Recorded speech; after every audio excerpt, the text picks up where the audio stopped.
Permainan timnas Indonesia masih sama seperti kemarin. Tidak kreatif, bermain monoton, long ball yang tidak jelas tujuannya, dan kembali kalah dari Korea Utara 1-0. Mari kita bahas dari sudut pandang penikmat sepak bola, bukan pengamat sepak bola.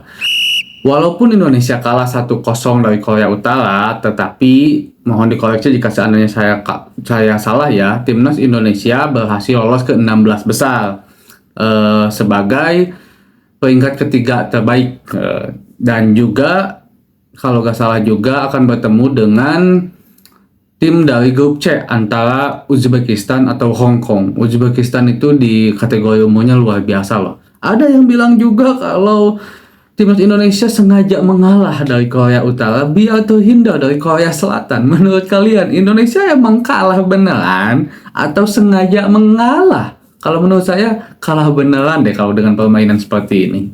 Nah, timnas Indonesia kembali bermain seperti kemarin ya, walaupun kita sebenarnya nggak kaget kalau melihat timnas Indonesia kalah dari Korea Utara sekarang, karena memang kita tahu permainan dan kualitas timnas Indonesia U24 di Asian Games ini.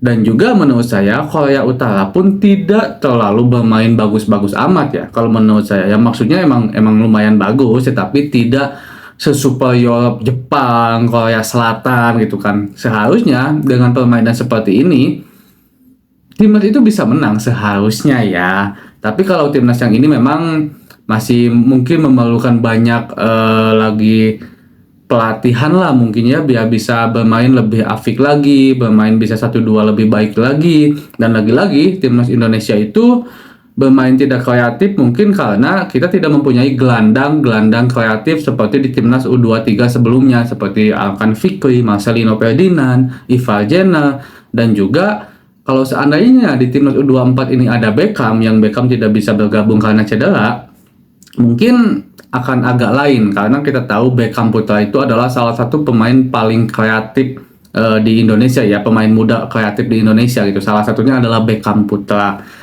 Dan ternyata timnas Indonesia masih bermain 1-2, masih bermain possession, walaupun saya menganggap possession yang dilakukan oleh timnas Indonesia ini lebih ke possession negatif. Kenapa? Karena hanya bermain di belakang, bermain dari tengah ke belakang. Possessionnya seperti itu, tidak ada progress gitu, tidak ada passing progress ke depan untuk bisa menciptakan sebuah peluang. Kalau ada pun pasti salah passing, pasti buntu. Kita seolah-olah bingung gitu kan kalau udah di tengah lapangan pertahanan lawan, kita itu bingung kayak bola itu mau dikemanain. Kalau masih ada Ramadan Sananta, kita tuh udah jelas pasti dikasih ke Ramadan Sananta, dan Ramadan Sananta bisa menunjukkan individualnya gitu. Dia bisa berduel, dia bisa lewat, dia bisa capping, dia bisa kasih tembok lagi juga ke pemain selanjutnya gitu untuk menciptakan sebuah peluang. Dan ini nggak ada gitu. Egy Maulana Fikri nggak bisa, Hugo Samir yang mungkin masih muda juga belum bisa, dan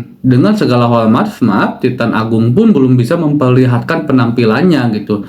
Pantas aja kalau seandainya Ramadan Sananta masih tetap menjadi pemain utama yang selalu dipakai di timnas kategori umur khususnya U23 ini.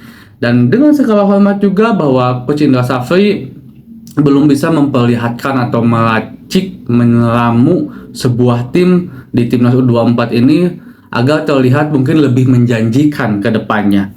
Ya, walaupun kita juga harus akui bahwa tanggung jawab Coach Indra Safri ini sangatlah besar ya men, karena ini adalah kelas Asia bro. Yang pertama kelas Asia, pemain yang bisa dibilang seadanya. Kita harus tetap dukung dan support. Dan kita berbicara jika seandainya timnas Indonesia bertemu dengan Uzbekistan atau Hong Kong. Kita harus ketahui kalau Uzbekistan dan Hong Kong ini, Uzbekistannya terkhusus mempunyai kualitas yang cukup baik kalau menurut saya. Bahkan bisa dibilang setara dengan Korea kalau di kategori umurnya ya, Uzbekistan ini. Walaupun untuk saat ini memang juara bertahan 2 kali berturut-turut mendapatkan emas itu adalah Korea Utara gitu. Dan Korea Utara di Asian Games tahun ini pun tampil dengan skuad terbaiknya. Dan ini juga ada teori-teori yang mengatakan kalau timnas Indonesia sengaja mengalah agar tidak ketemu Korea Utara. Bener gak? Kalau menurut saya enggak deh kayaknya, karena kita emang beneran kalah ya. Nah, untuk teman-teman juga saya harap bahwa dukungan yang lebih baik lah untuk timnas Indonesia U24. Mari kita support terbaik, berikan kritikan yang baik juga.